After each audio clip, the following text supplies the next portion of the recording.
This is my other domed atmospheric flat earth model. This is a top to a like Tupperware container, just some blue paper.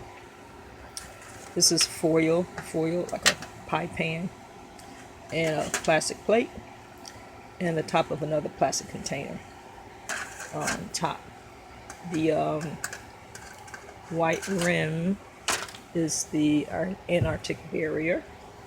The Bible talks about four corners, so maybe the foundation of the Arctic barrier and water is on top of a square or something.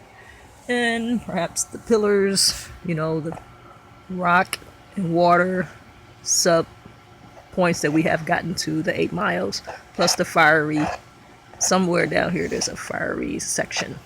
So anyway, the point of this model is to show what I think may be closer to the actual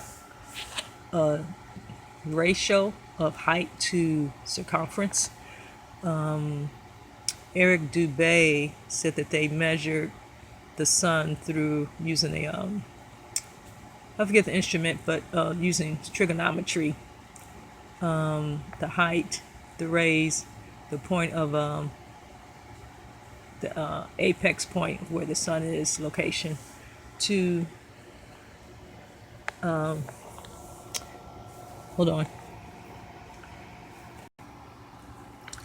Yeah, this is my other flat earth model, dome atmospheric model. I'm changing it from atmospheric dome so that I don't want to take away from the concept of it being glass. Now, this is not glass, my model, because I couldn't find a glass dome 30 centimeters in diameter.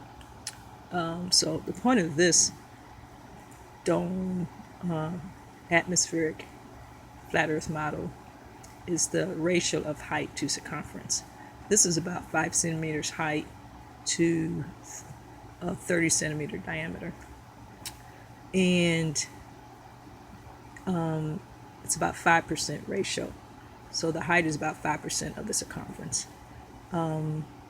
So the circumference was like 940 centimeters, 94.2 centimeters. So anyway, this is to illustrate the ratio of height to circumference.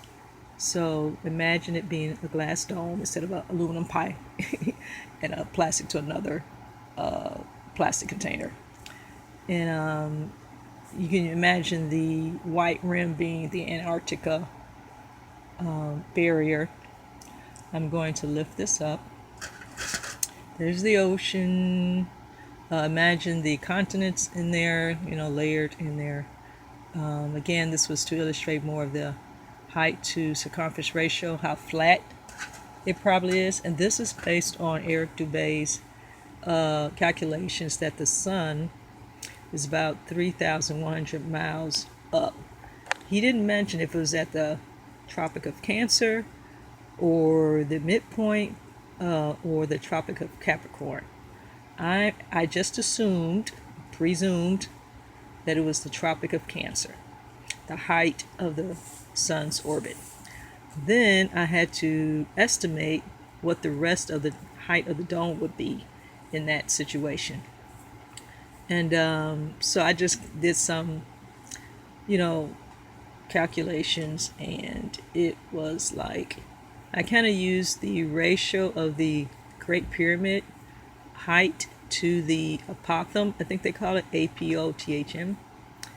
And that was like 611 feet from the apex to the presumed apex down one of the sides to the middle of the base.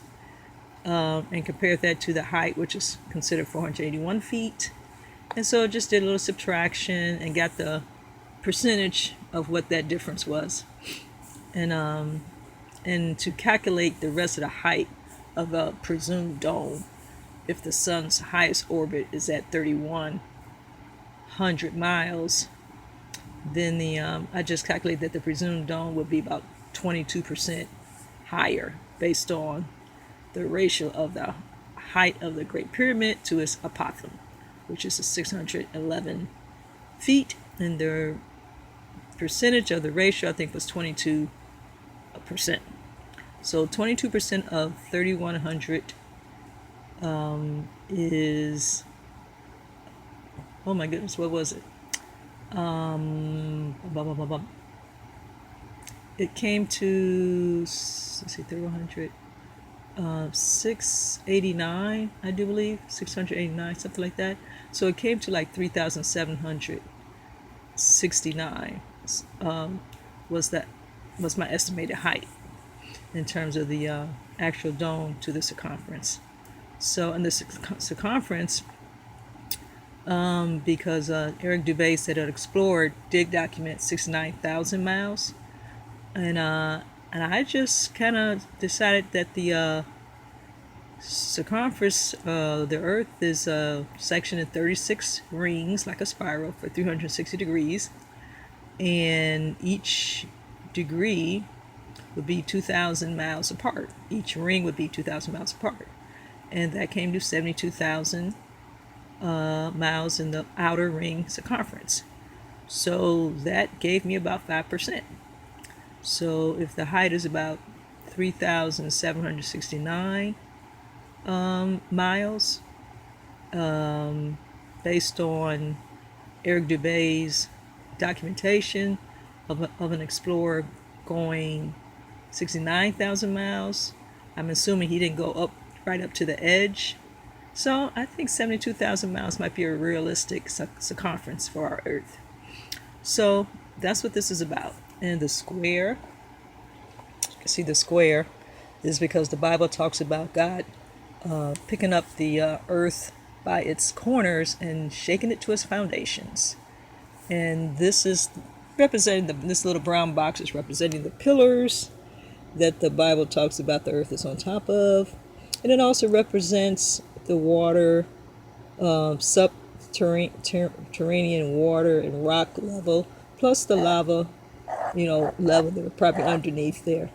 Also, it also reflects that with the Great Pyramid, there's also a subterranean feature to the Great Pyramid of water, canals, and rock, which in the Pyramid Code with Carmen, I think her name is Voltaire, explains that with the sun above and this channel of moving water underneath, that's what kind of enables the pyramid to work as a machine. And it has to be electromagnetic fields.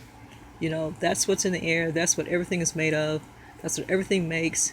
And electromagnetic fields has the component, the dynamics of pulling things together, repelling things, and holding things in place. So that's what this is about.